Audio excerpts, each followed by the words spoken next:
আসসালামু আলাইকুম ওয়া রাহমাতুল্লাহি ওয়া বারাকাতুহু। সম্মানিত দর্শক শ্রোতা ভাই এবং বোনেরা, আজকে আমরা চলে এসেছি আমাদের কোরআন ক্লাসের চতুর্থ ক্লাসে। আজকে আমরা এই চতুর্থ ক্লাসের মাধ্যমে মাখরাজ 9, 10, 11, 12 এবং 13 এই 5টি মাখরাজ ইনশাআল্লাহ আমরা শিখব এবং আমরা আগামী ক্লাসে অর্থাৎ পঞ্চম ক্লাসে আমরা মাখরাজের ক্লাসটা শেষ করে দেব ইনশাআল্লাহ। তো চলুন আমরা কথা না বাড়িয়ে আমাদের ক্লাসটাকে শুরু করি। প্রিয় দর্শক শ্রোতা ভাই এবং বোনেরা, দেখেন লেখা আছে মাখরাজ। আমরা গত ক্লাসে 8টি মাখরাজ আমরা শিখেছি। আজকে আমরা 9 থেকে শুরু করব ইনশাআল্লাহ। তো 9 নম্বর মাখরাজ হচ্ছে জিহ্বার গোড়ার অংশ তার বরাবর উপরে তালুর সাথে লাগিয়ে নুন। জিহ্বার গোড়াটা একদম বরাবর উপরে তালুর সাথে লাগবে।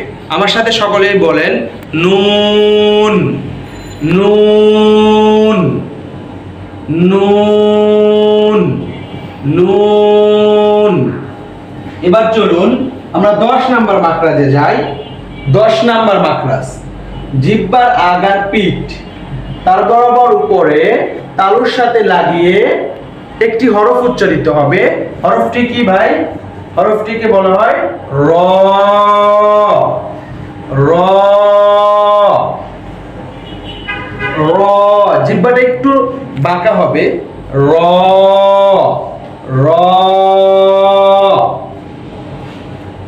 মাখরাজ নাম্বার 11 নাম্বার মাখরাজ দেখেন, জিহ্বার আগা সামনের উপরে, মানে জিহ্বার আগার অংশ সামনের উপরে দুই দাঁতের গোড়ার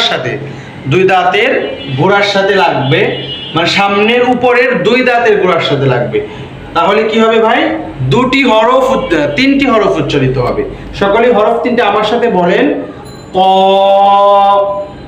ত মোটা করে ত ত। দাল দাল তা ত দাল তা। আরেকবার বলেন আমার সাথে, ত দাল তা। এরপরে চলুন আমরা পরের মাখরাজে চলে যাই। পরের মাখরাজ কি লেখা আছে? জিহ্বার আগা। সেম জিহ্বার আগা সামনের উপরে ছিল, এখানে নিচে হবে।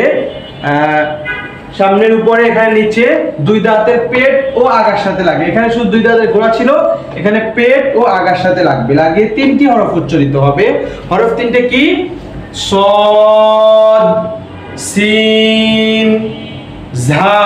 আমার সাথে বলেন সদ সিন ঝা। সদ সিন ঝা। এরপরে চলুন আমরা পরের মাখরাজে চলে যাই। পরের মাখরাজটা কি? জিহ্বার আগা, মানে 11, 12, 13টা জিহ্বার আগা থেকে আসবে। সামনের উপরে এখানে দুই দাঁতের আগার সাথে লাগবে। জিহ্বার আগা সামনের উপরে দুই দাঁতের আগার সাথে লাগিয়ে 3টি হরফ উচ্চারিত হবে। হরফ 3টি কি? ল ল লাল সা। হরফ 3টি অনেক সফট বা নরম ভাবে উচ্চারিত হবে। ল ল লাল সা। ল লাল সা সা। আরেকবার দেখেন, ল লাল সা। তাহলে আমরা আজকের ক্লাসের মাধ্যমে আমরা 5টি মাখরাজ দিয়ে আমরা হরফ শিখলাম।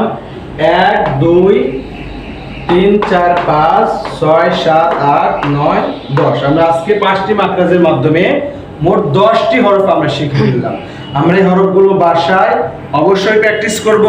আমাদের ক্লাসের ফাঁকে, কাজের ফাঁকে আমরা বিভিন্ন সময় এই মাখরাজগুলো অবশ্যই প্র্যাকটিস করব।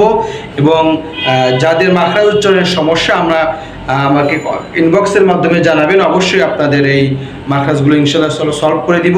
আর আগামী ক্লাসে ইনশাআল্লাহ আমাদের মাখরাজ শেষ হয়ে যাবে। আমরা পরবর্তী আমাদের হরফগুলোকে কিভাবে গঠন করতে হয়, আরবি হরফের ওয়ার্ড কিভাবে গঠন করতে হয়, সেই বিষয়গুলো আপনাদের সামনে উপস্থাপন করব ইনশাআল্লাহ।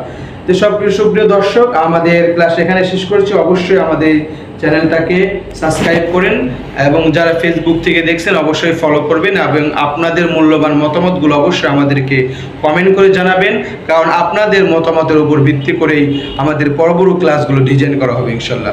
সকলে ধন্যবাদ, ভালো থাকবেন। আসসালামু আলাইকুম ওয়া রাহমাতুল্লাহ।